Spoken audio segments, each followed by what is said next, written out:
Olá, estamos no ar com o CB Poder em todas as plataformas digitais, TV, podcast e redes sociais. Eu sou Carlos Alexandre e você participa aqui com a gente em nossas lives do Correio, no Facebook, Twitter ou YouTube.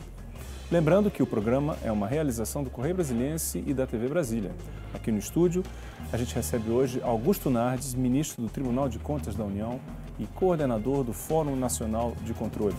Bem-vindo, ministro. É um prazer recebê-lo aqui no nosso programa. Eu queria começar a nossa conversa hoje, ministro. A razão do senhor ter vindo aqui é para falar de educação, né? E eu queria saber, a primeira pergunta que eu tenho que fazer para o senhor é qual o impacto da pandemia na educação em 2020 e as consequências para o ano que vem? O impacto foi muito grande, extremamente negativo, especialmente para as camadas mais pobres do país. Eu sou relator da educação no Congresso Nacional e para o Brasil todo, ou seja, o Tribunal de Contas faz uma rotação de todas as áreas mais importantes, de todas as áreas, e eu relato a educação esse ano e, portanto, eu estou convidando o ministro da Educação, o ministro da Ciência e Tecnologia, da Comunicação, a área de vocês, e para a gente fazer um grande debate. Eu acho que tem que aproveitar essa situação da pandemia, que foi muito negativo para a educação e para o conjunto da sociedade mundial, para que a gente possa transformar a educação. O que está caracterizado é que nós não temos plataforma para atingir todos os estudantes, especialmente os mais pobres. E eu entendo que é o momento de dar uma virada. Então, eu estou propondo uma discussão com o ministro da Educação, da Ciência e Tecnologia e da Comunicação para discutir a questão digital, de como nós podemos alterar isto. Então, esse será um dos temas centrais do evento. Teremos 7 debates com diferentes temas, mas todos abordando educação, infraestrutura na área de TI e como fazer com que os técnicos do governo e o setor privado possa fazer uma transformação na educação brasileira. Bem, esse evento que nós estamos falando é o Fórum Nacional de Controle, exato? Exato. E aí, o Fórum Nacional é o grupo e o evento desse ano é Inovação em Prol da Educação, é isso? Isso. Na próxima semana? Na próxima semana, será na quinta-feira, as inscrições estão abertas, é o 4º Fórum Nacional do Controle. Eu propus esse fórum para que o Tribunal de Contas da União pudesse ser um órgão orientador das políticas públicas do país. Então, em cada ano a gente escolhe um tema. Esse ano nós escolhemos a educação e inovação como tema central. E nós estamos trazendo toda a estrutura do Brasil mais importante, os 3 ministros que são envolvidos nessa área, para debater. E o presidente da República fará a abertura juntamente com o presidente José Mussi, que é o presidente do Tribunal de Contas da União, às 9 horas da próxima quinta-feira da outra semana, né? Da semana do dia 13 e 4 de dezembro. Então, eu estou muito feliz porque nós vamos fazer uma abertura também trazendo o chefe da Casa Civil, Braga Neto. Eu quero discutir com ele a questão do centro de governo. É um tema que eu venho há muito tempo insistindo. O Tribunal de Contas, quando nós implantamos a tese da governança, quando eu presidi o tribunal em 13 e 14, vem aos poucos fazendo reformulações e dando orientações, porque a decisão sempre é do Executivo, ou do Judiciário, ou do Legislativo, mas quem dá uma orientação na busca da eficiência, da eficácia do Estado brasileiro, conforme o artigo 71 da Constituição Federal, é o Tribunal de Contas da União. Não somente vê a legalidade dos atos, mas vê também a eficiência, a entrega de resultado na educação, na saúde, na infraestrutura, e na segurança, em todas as áreas mais importantes. Então, nós fizemos uma transformação no Tribunal em 2013, 14, implantamos secretarias especializadas, hoje temos 26 secretarias especializadas, e todo o tribunal faz uma avaliação permanente com indicadores de como é que está a situação em cada setor. Então, hoje nós vimos que a educação brasileira ela decaiu muito nos últimos anos. Nós temos que retomar uma liderança na educação brasileira. Os nossos melhores alunos não conseguem superar os piores alunos do Vietnã. Ou seja, a nossa situação é vexatória em nível internacional. A defasagem é assombrosa. É assombrosa. Na área de TI, por exemplo, que é um dos temas centrais agora, já conversei com o astronauta, com o Marcos Ponte, ele vai ter oportunidade de expor o que ele quer fazer nesse evento. Nós queremos que milhares de pessoas participem. Estamos chamando todos os setores vinculados à educação do Brasil para participar, que ele possa explicar como é que a gente pode, através da inovação, transformar a educação. E eu entendo que é um grande momento de fazer essa transformação, porque a estrutura educacional como estava não está dando certo. E ainda mais agora com a pandemia está comprovado que nós não temos uma plataforma digital que possa dar acesso a todos os estudantes. A pandemia, ela escancarou, digamos assim, os problemas que já vinham se arrastando há décadas no Brasil. O problema da educação no Brasil, ele tem diversas faces. E como o senhor já mencionou aqui nas suas breves palavras, o senhor já falou em crianças mais pobres, o senhor falou da importância da tecnologia. Então está claro que a educação é um problema que só pode ser tratado de uma forma séria a longo prazo. Mas eu queria perguntar para o senhor o seguinte: a curto prazo, o que o senhor considera possível fazer para melhorar a educação no Brasil? Eu acho que buscar as boas práticas. O Brasil tem nichos de boa educação, tem áreas de boa educação. Quando eu presidi o tribunal, eu fui lá no interior do Piauí, uma escola pobre, que os seus alunos se destacavam entre os melhores do Brasil na área de matemática. Então, nós temos bons nichos de educação, tanto no setor público como no setor privado. O que acontece é que não existe um trabalho cooperativo e de troca de boas práticas no conjunto do país. Então, essa ideia de fazer esse Fórum Nacional do Controle, que eu pensei lá atrás, puxa, nós temos que encontrar o país, nós temos que fazer transversalidade, ou seja, tem que trocar uma boa prática, fazer cooperação, nos unir para transformar o país. E o controle não pode ficar só fazendo a multa, só condenando a, B ou C. Isso é uma zona de conforto. Nós temos que fazer a prevenção. Propositivo, inclusive. Né? E a governança é a única forma de fazer a prevenção para diminuir desvio, fraudes, né? Os princípios da governança, né? A governança é direcionar, é avaliar e monitorar, mas tem que avaliar e monitorar o tempo todo, né? E é uma turma muito grande na estrutura do Estado, ou seja, são 15 milhões de funcionários públicos entre Estado, município e União. 15 milhões é muita gente. Recentemente nós fizemos um levantamento de obras inacabadas no Brasil, através do Tribunal de Contas da União, junto com o Supremo Tribunal Federal, em torno de 14 mil obras inacabadas. Isso o que é? Desgovernança.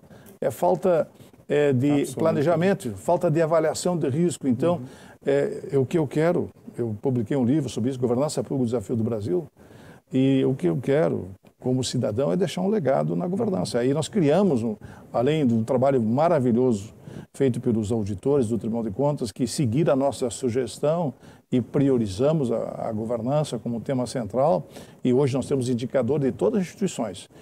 Carlos, se tu quiser saber como é que está a situação da educação no Brasil, eu acabei de citar alguns números, né? Nós não estamos atingindo as nossas metas, eu tenho todos os números, não vou expor aqui, mas no debate vamos expor. Se você quiser saber como é que está a segurança, nós sabemos tudo o que está acontecendo no país. Hoje nós sabemos os gargalos da nação em todas as áreas. Nós criamos indicadores para isso. Era isso que eu queria saber. O senhor falou em municípios, estados e União. E mais uma vez, a educação não é um tema que diz respeito apenas ao governo federal. Quer dizer, eu queria saber do senhor qual a visão que o senhor tem do papel, dos deveres e dos problemas, naturalmente, de municípios e estados. Na verdade, as coisas acontecem mais no município e nos estados, muito mais nos municípios, não? Exatamente. Agora, na pandemia, deu para ver, na questão da saúde, os estados que têm uma governança melhor, especialmente os estados mais do sul, sudeste, tiveram problemas menores, mas tiveram problemas menores que os estados do norte, que não têm a mesma estrutura de governança. E na educação é a mesma situação. Então, a responsabilidade dos municípios é muito maior que a dos estados e a União. Na verdade, na questão do Fundeb, a participação da União é pequena, em torno de 5%, de 3% a 5%, é muito pequena. A maior parte da participação vem dos estados e dos municípios, mas tem que ter uma política direcionada. E é isso que eu quero discutir com o ministro da Educação, para que ele possa direcionar uma política educacional.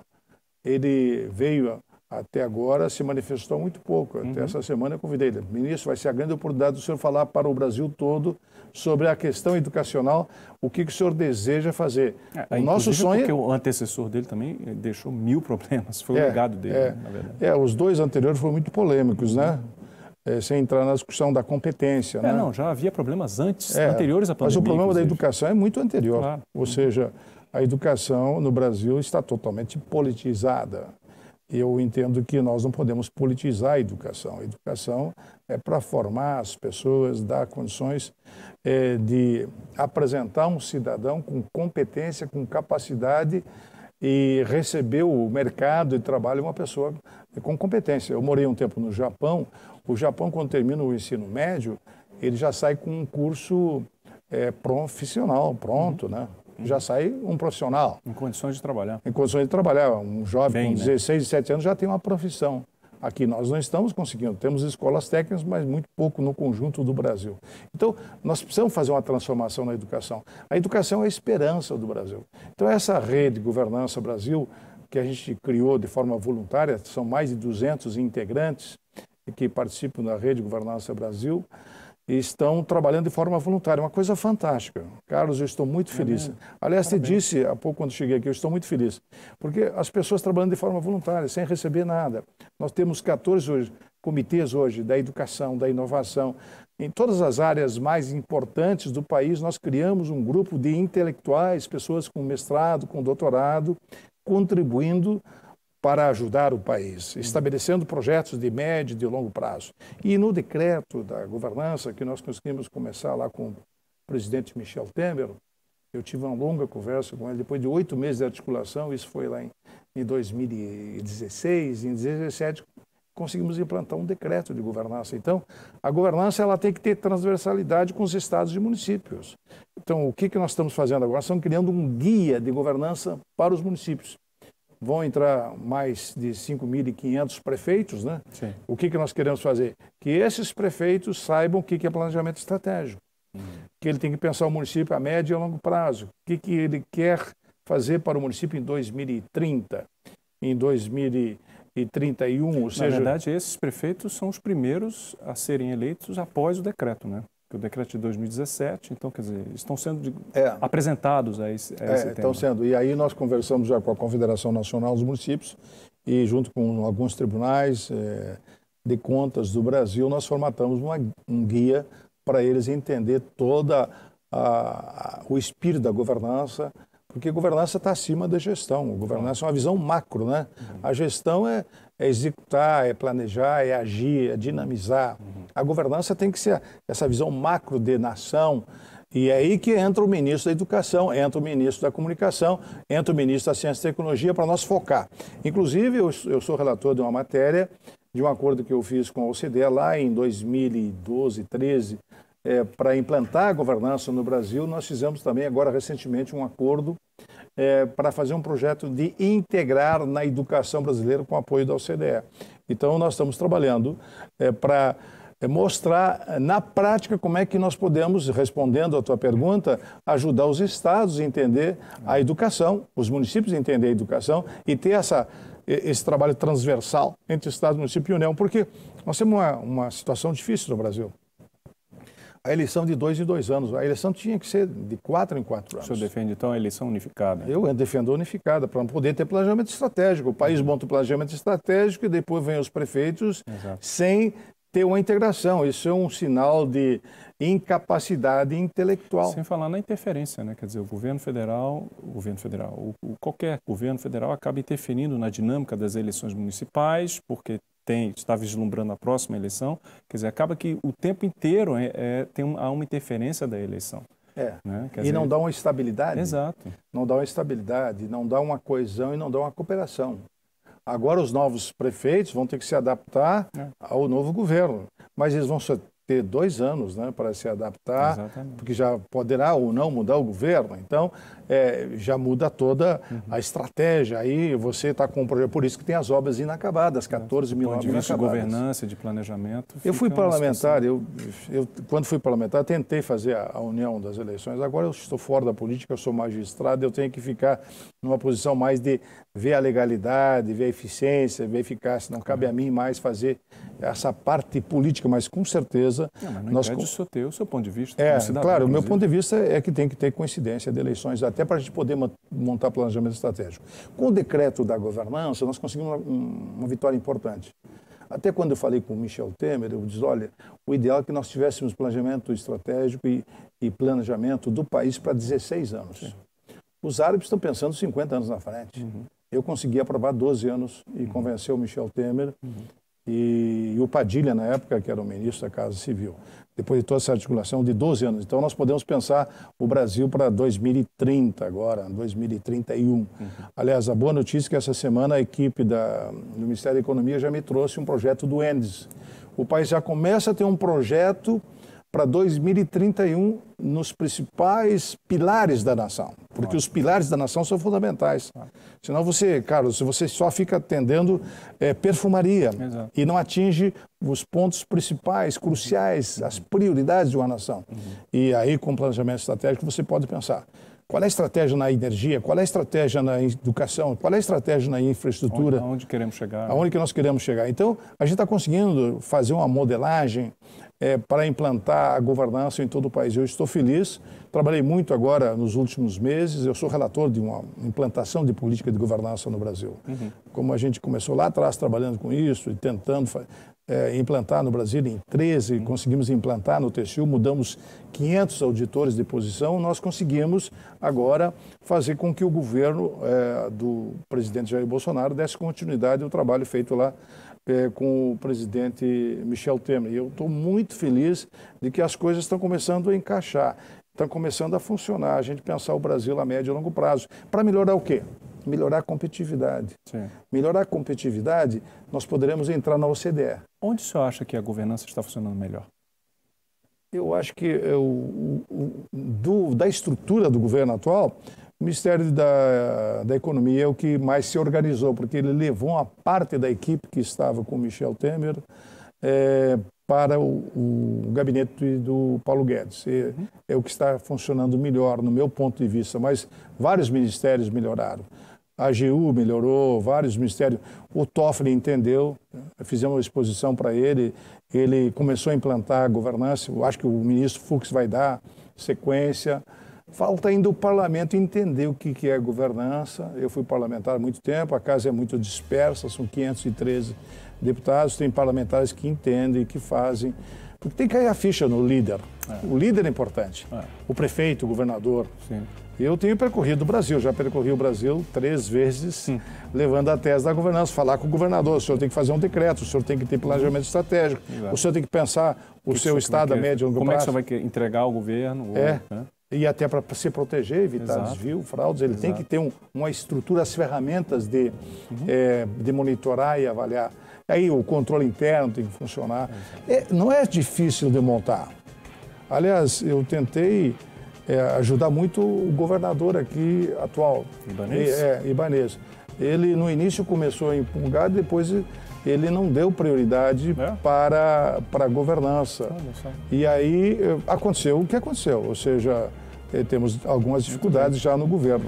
E isso eu tenho dito para os governadores, quem se organiza e se blinda bem, ele não vai ter problemas. Aliás, o governador do Rio de Janeiro já teve problemas. E assim, alguns governadores estão tendo problemas. Porque se você monta toda uma estrutura, você consegue fazer um bom trabalho. Nós estávamos falando no bloco anterior sobre a questão da governança e aqui no Distrito Federal. O senhor tinha comentado que teve conversas com o Ibanez, mas que o resultado não avançou, né? A conversa não deu o resultado esperado. Como é que foi isso? Hoje nós temos uma Secretaria de Governança, mas eu não vejo o governador liderando o projeto, né? Então, quem tem que liderar é o governador. Claro que o líder é fundamental. As palavras-chave em governança é liderança, estratégia e controle. Ou seja, os prefeitos eleitos, o líder tem que tomar a iniciativa e montar um projeto de governança e ele tem que liderar. Quando ele não lidera e ele não tem as ferramentas adequadas da avaliação de risco, né? E ele não utiliza essa ferramenta, se ele não monitora e avalia toda a estrutura do governo, vai dar problema de desvios, de fraudes. Aconteceu já aqui em Brasília e já aconteceu com o governador do Rio de Janeiro e com outros governadores. Aliás, eu conversei com os dois, olha, eu recebi eles, fiz visita para eles, olha, vamos implantar a governança. Em 2014, eu fiz um evento com 22 governadores aqui em Brasília, quando eu estava me despedindo da presidência do Tribunal de Contas. A gente fica 2 anos presidente do Tribunal de Contas. Aí fizemos um pacto pela governança. Eu lembro. E foi um evento fantástico. Muitos governadores vieram, todos os ministros, enfim, o Mercadante era o chefe da Casa Civil, participou da abertura e depois o Michel Temer encerrou. Eu fiquei muito feliz, mas eu vi que não se aplicou na prática. Passaram os 4 anos, os governadores eleitos, muitos tiveram problemas seríssimos, porque não conseguiram montar. Não adianta ficar no discurso somente. Tem que colocar na prática e o líder tem que assumir isso. Porque os problemas eles ocorrem naturalmente, seja por corrupção, com as operações de Polícia Federal, no caso da Covid nós assistimos, com suspeitas envolvendo inclusive governadores, quer dizer, ficou evidente a questão da falta de controle, como também no drama que estamos assistindo aqui do Amapá, né? Quer dizer, o caso do Amapá também é cristalino. A falta de governança. A falta de governança, né? Aí a falta de governança envolve todos os entes, né? E aí falta avaliação de risco. É isso que eu tenho falado para o Braga Neto. Tem que ter uma avaliação de risco na Casa Civil. De especialistas ao teu lado, mostrando, olha, você tem que ter uma avaliação de risco e tem que ter comitê que avalie as urgências, né? Que possa trabalhar de forma antecipada. Comitê de crise, né? Comitê de crise. Isso é importante você ter na administração. Em 2015, quando eu comecei a relatar um acordo, e fiz um acordo sobre a avaliação de risco, né? Sim. Porque os ministérios tomam decisões diárias, o Congresso toma decisões semanais, mensais, de destinação de bilhões de reais para o Covid. Agora foram bilhões de reais para o Covid. Sim. E o que está acontecendo? Muitos desvios, muita fraude, mesmo com todo o problema de saúde. E também falta de aplicação dos recursos. Falta de aplicação, porque os municípios não estão preparados para receber aqueles recursos e adequar. E agora, uma desgovernança. E falta a governança. Eles não sabem que a governança, boa parte deles. Eu fico impressionado, os que implementam governança, agora nessa eleição quase todos foram reeleitos, que eu tomei conhecimento, porque eles conseguem controlar a administração. Aquele que fica improvisando e recebendo demandas aqui e acolá, atendendo pessoas e não atendendo as teses mais importantes que a sociedade precisa, na educação, na segurança, na infraestrutura, eles acabam de forma pressionada, estressada, eles acabam atendendo aqui e acolá e não decidem as grandes questões. Quer dizer, como você estava comentando, a governança também tem muito da autoridade pública tomar para si a responsabilidade. Quer dizer, ela, ao invés de ficar fazendo o jogo de empurra, dizendo, não, são os outros que precisam fazer, ou é o acaso, ou quem sabe vamos esperar a chuva para melhorar, quer dizer... a governança é uma realidade completamente diferente. Ela depende muito mais da iniciativa da autoridade pública do que qualquer outra ele fazer a prevenção, né? Então, eu fui a Paris em 2013, fiz um acordo com a OCDE, trocamos boas práticas com 11 países, visitei vários centros de governo e montamos um projeto para o Brasil, com os auditores do Tribunal de Contas da União. Implantamos no tribunal. O tribunal, em 6 meses, entendeu o que era governança. O nosso time é muito preparado. E aí estamos crescendo. Não conseguimos implantar em todos os estados, já tem mais de 10 estados que estão com secretarias de governança. Mas quem tem que assumir a liderança é o governador. Além do secretário de governança, ele tem que dar empoderamento para o centro de governo, tem que ter um centro de governo. Eu que tenho falado muito com o Braga Neto. Por que um centro de governo é importante? Porque é você priorizar o dinheiro para onde é mais importante, para onde estão as prioridades, né?